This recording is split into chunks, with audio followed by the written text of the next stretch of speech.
Batanggenyo Gatilero Firing Range.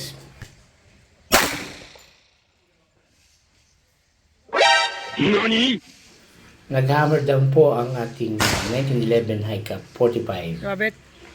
Kitang-kita sa slow-mo ang pag-hammer down kahit di Tagal pa po din nagamit. kinakalabit.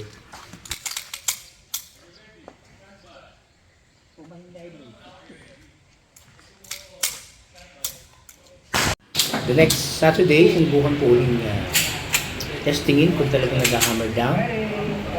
At ito po ang nangyari.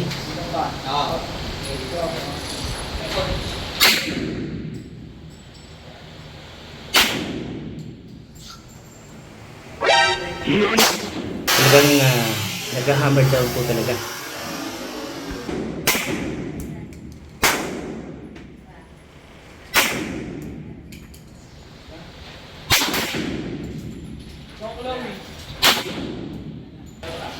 Oh, lima pa.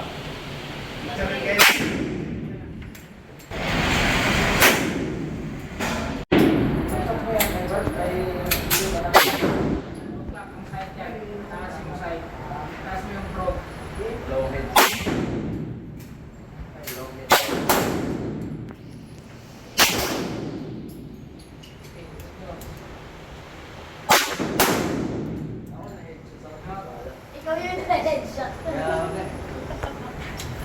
Kung hindi hammer down, ay ito po, ganito. Half cut after a shot. Tingin ko po ay yung sear spring ang may problema. At ito po ay nakonfirma rin natin sa vlog ni Sir Elmer ng Pinoy Firearms Instructor YouTube channel. At yan nga po, yung kanyang sear spring.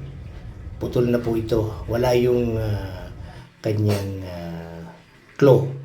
Ito po yung nawala doon sa sear spring. Ayun, yung claw. After po nating mapalitan ng sear spring, kailangan po nating testingin dito sa ating home gun club na Jetro Firing Range.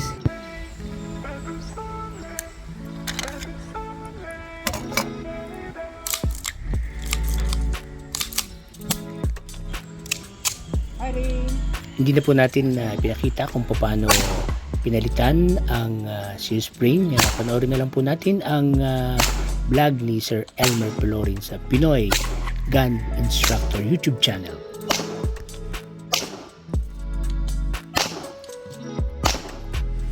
Uy, okay na. Hindi na nag-hammer down. So ito na nga po yung resulta after mapalitan po natin ang sear spring na binili natin sa gun store ni Sir Angelo Chavez sa Molino sa Midaang Hari. At ito naman po ang ating testing sa rapid fire. Ayos, wala nang hammer down.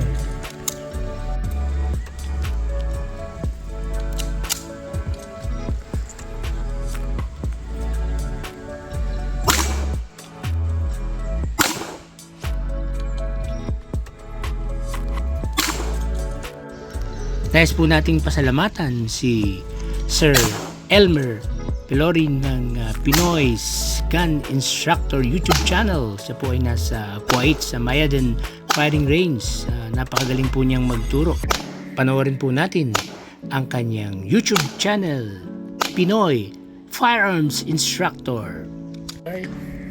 Precision at 10 meters. Yan. Oops, may isa lang lumabas. Iba, tikit, one hole. Lumabas na isa. Not bad.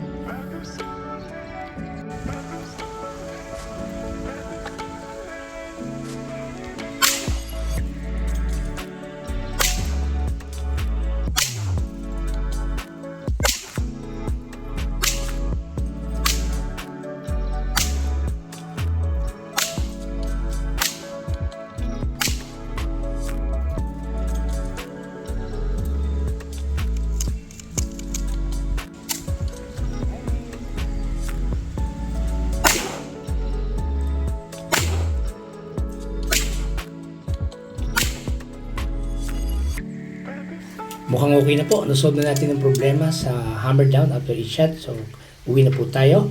At akit na po tayo sa exciting stairs dito sa Jetro na tayo po ay hindi nahirapang umagat dito. Easy!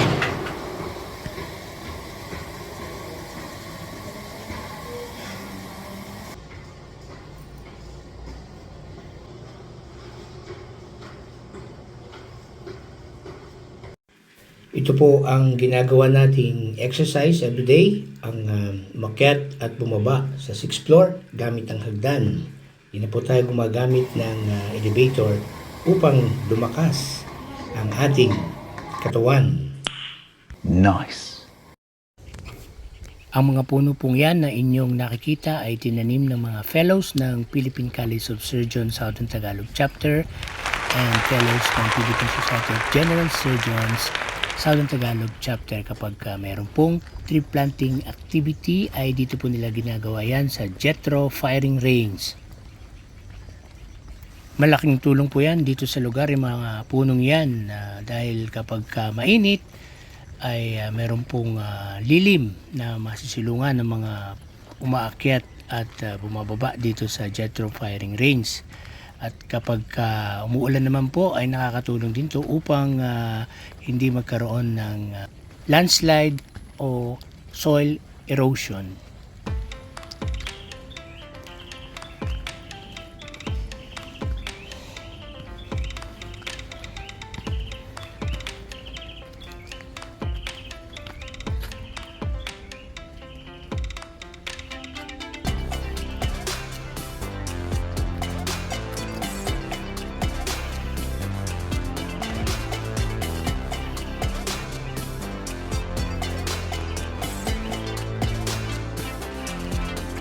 Pag pupunta po dito sa Jetro Firing Range sa Bukal, Dasmariñas City, Cavite, hindi lang po nakapag shooting kundi nakapag exercise din po ng matindi dito sa pag-akyat sa hagdan ng Jetro Firing Range.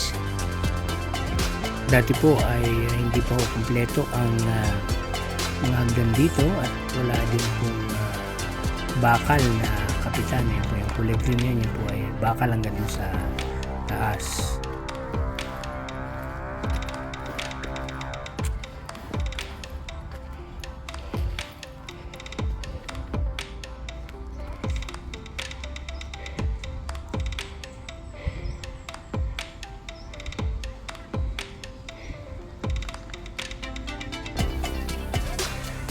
Siguro po mga 10 seconds lang na pahinga.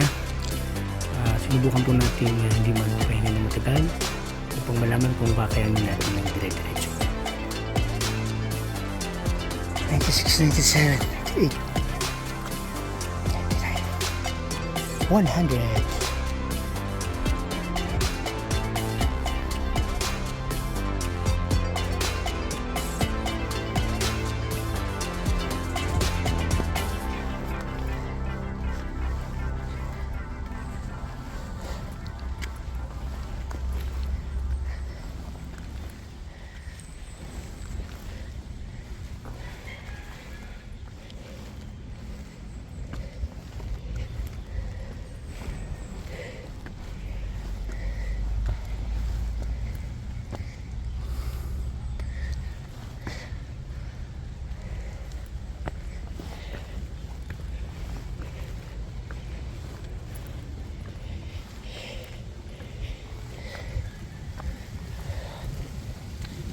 $43, $44, $45, $6, $47, 147 steps.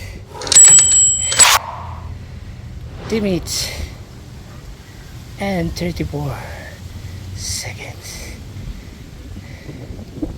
Kasama na yung pahinga. Thank you for watching, guys. See you in my next video.